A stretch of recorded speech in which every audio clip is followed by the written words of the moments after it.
Y hoy nos da mucho gusto darles la bienvenida, ambos en la Ciudad de México, ambos son especialistas, fueron atletas de alto rendimiento en algún momento de sus respectivas trayectorias. Nos da mucho gusto saludar a Daniel Aceves, presidente de la Asociación de Medallistas Olímpicos, una asociación que además, bueno, pues cada día adquiere una mayor fortaleza. Daniel, buenas tardes, ¿cómo estás? Bien, con mucho gusto de saludarte, de igual suerte a Javier y a José Manuel y por supuesto a Juan Manuel Rotter. Es un privilegio platicar en este final del año y en la víspera navideña de un tema tan apasionante como es el deporte y la cultura física. Así es, y ya vaya que lo estaremos platicando.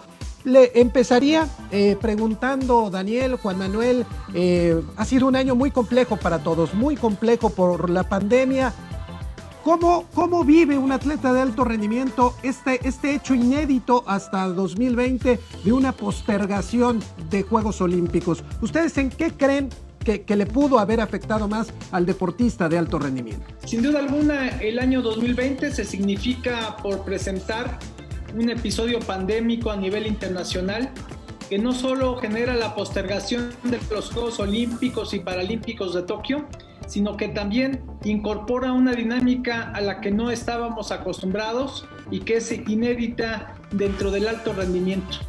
Creo que los grandes perdedores son la humanidad, los deportistas, los equipos multidisciplinarios y el deporte en conjunto, el movimiento olímpico y paralímpico. La afectación es muy amplia porque ningún atleta puede entrenarse en iguales condiciones, aunque tenga la voluntad para desde casa o dentro de un ángulo cercano, a través de algún asesoramiento, mantener las expectativas físico-atléticas que demanda tener acceso al equipo multidisciplinario y a las instalaciones especializadas para cada disciplina.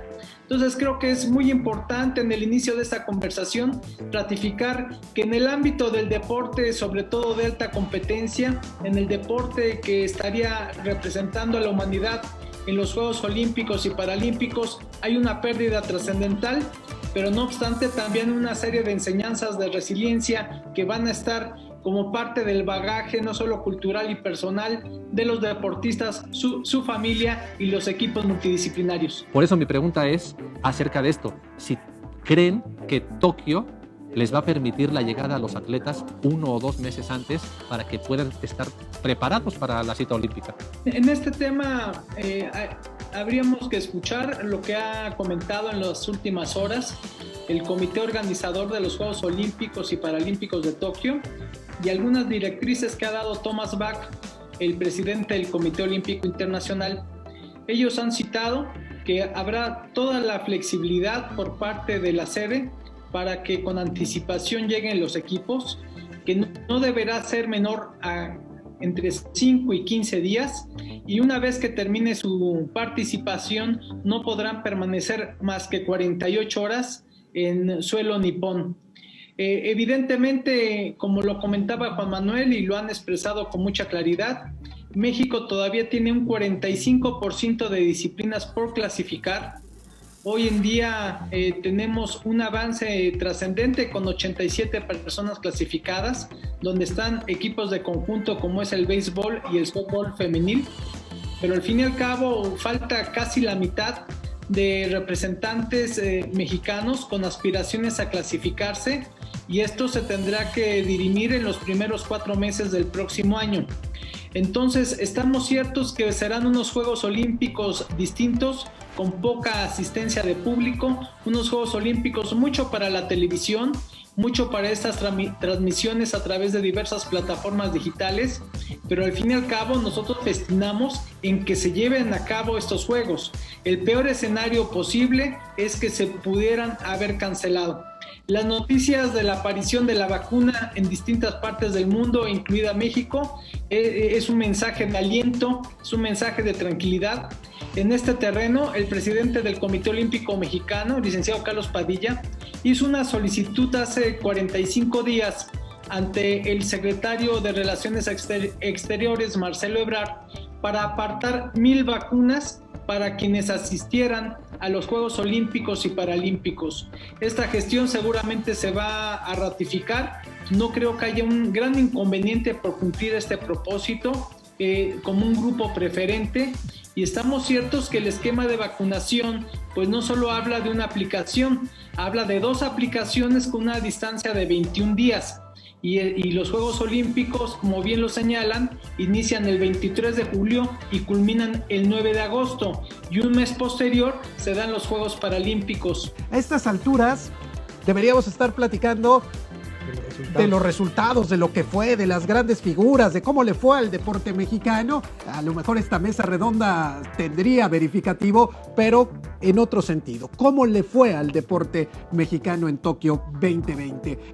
¿Cómo puede lidiar con el tema en un principio de que a lo mejor se podían suspender definitivamente los juegos después de la postergación, de tener una fecha cuando mentalmente estaba preparado para competir en 2020? ¿Cómo cambia esto y cómo le afecta a un atleta, Daniel?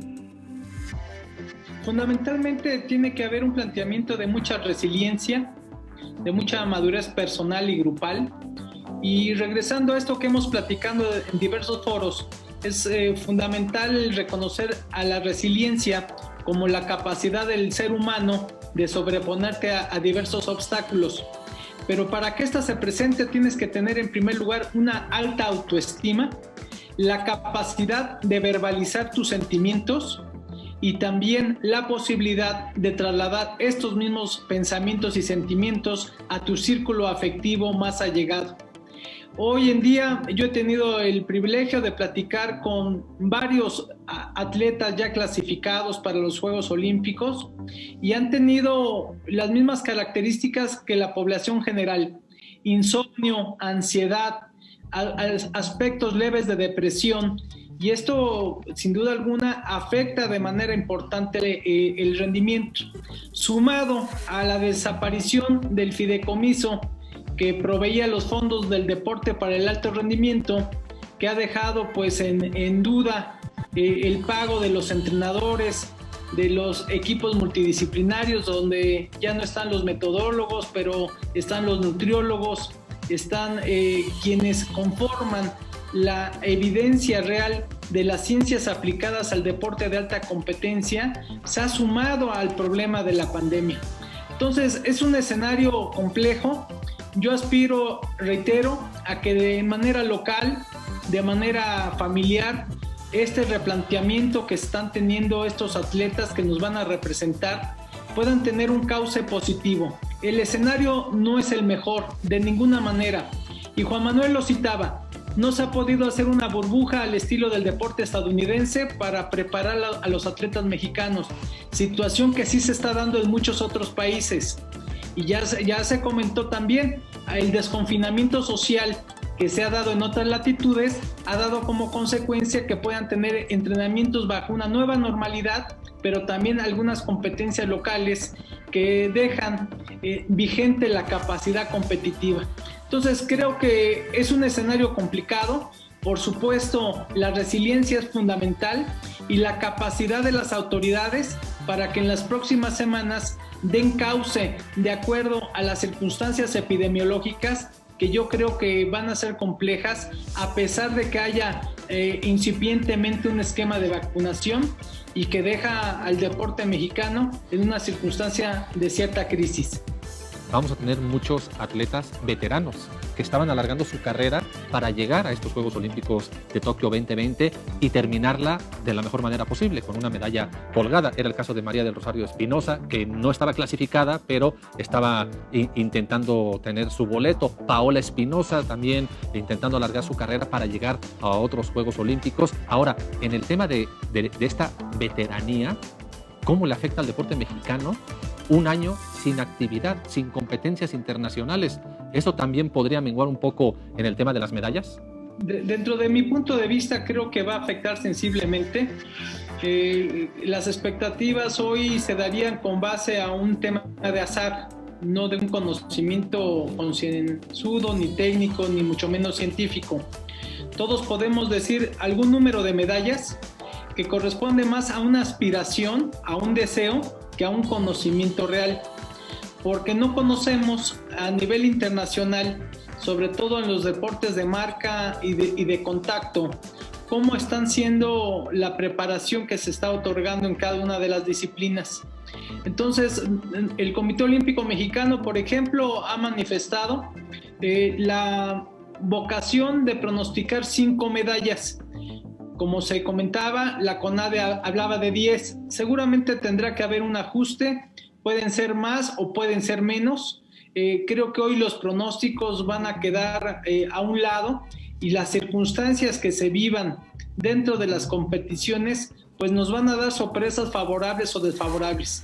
La afectación es real. Esta veteranía de la que comentan, un año para un atleta en estas circunstancias pudiera equipararse a 6 en una vida común, y esto significativamente va a afectar no solo la trayectoria, sino la posibilidad de tener en esos personajes del deporte mexicano pues un seguimiento trascendental. Algunos otros ya están pensando en París.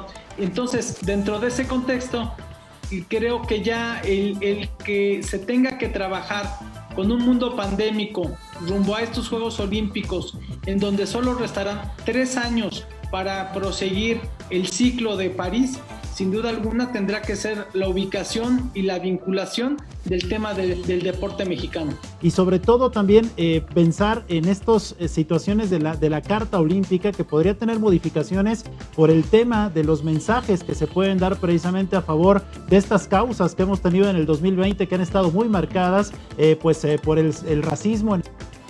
Totalmente, y creo que hay un debate que sigue vigente sobre la regla 50, que tiene que ver del comportamiento de quienes obtienen alguna presea y sobre lo que está y no está permitido en una ceremonia de premiación, precisamente por los acontecimientos de carácter racial, político, económico que se están dando.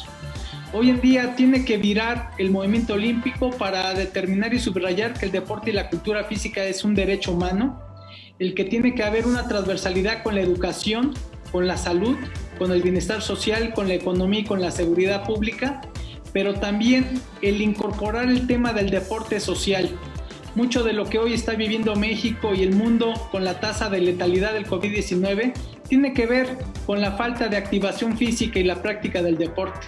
Entonces yo creo que el movimiento olímpico tiene que transformar sus procedimientos, su carta olímpica, y a nivel nacional tiene que haber también una correspondencia de ubicar que es importante la carta de presentación del deporte de alta competencia, pero que dejaría de ver si las instituciones del deporte a nivel local o federal no voltean a ver hacia el tema del deporte social, el deporte para todos. ¿Qué significa también para la lucha mexicana que en este caso una joven, una mujer, haya logrado ya el boleto olímpico? Es histórico porque hay que recordar que uno de los logros también trascendentales del deporte de la lucha con sus diferentes estilos fue que desde Sydney 2000 incorporó la participación de las mujeres, pero en estas ediciones olímpicas no se había podido tener la participación de una mexicana.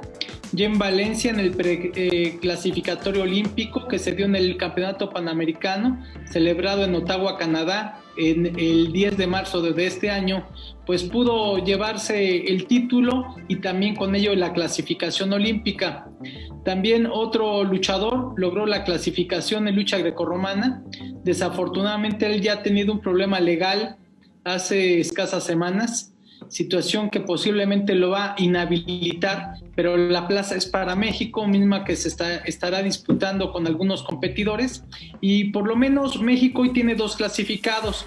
Hay todavía otros 2 torneos clasificatorios, el Campeonato Mundial que en teoría se debió de haber llevado a cabo hace 10 días aproximadamente, por ahí del 11 de diciembre, y dentro de este contexto creo que México pues ya tiene una participación femenina, por lo menos ya tiene un sentido de equidad, en donde habrá un luchador y una luchadora por lo menos representándonos, y esta vinculación y ratificando lo que en esta mesa se ha expresado. México ya tiene que pensar en París 2024 y en Los Ángeles 2028. El deporte de alta competencia se lleva de esa manera. Son periodos olímpicos en donde se va trabajando hoy por hoy quienes van a poder subir al podio en las próximas ediciones olímpicas. Entonces México está urgido de aprender de estas lecciones, de blindar los recursos económicos, gubernamentales y privados para el deporte y la cultura física. Y en este terreno, pues es muy afortunado que en esta mesa se aborden estos temas con la franqueza que les caracteriza y sobre todo con la vocación y la pasión que despierta el tema del deporte y la cultura física. Pues Daniel, Juan Manuel, muchas gracias por su tiempo, muchas gracias por aceptar la invitación. Esta es su casa y ojalá sea la primera vez de varias que podamos platicar con ustedes. Gracias, Juan Manuel. Gracias a ustedes, la verdad fue un honor escuchar y hablar y poder comentar algunos puntos sobre el deporte de alto rendimiento del país. Muchísimas gracias. Gracias. Daniel, muchas gracias. Muchas gracias y pues desearles a todos felices fiestas navideñas. Ya en 72 horas será la Navidad.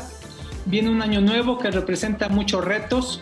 Y como decimos mucho en las reuniones, deseamos que haya salud en su cuerpo, fiebre en su corazón y un horizonte hacia dónde marchar. Un abrazo. Buenas tardes.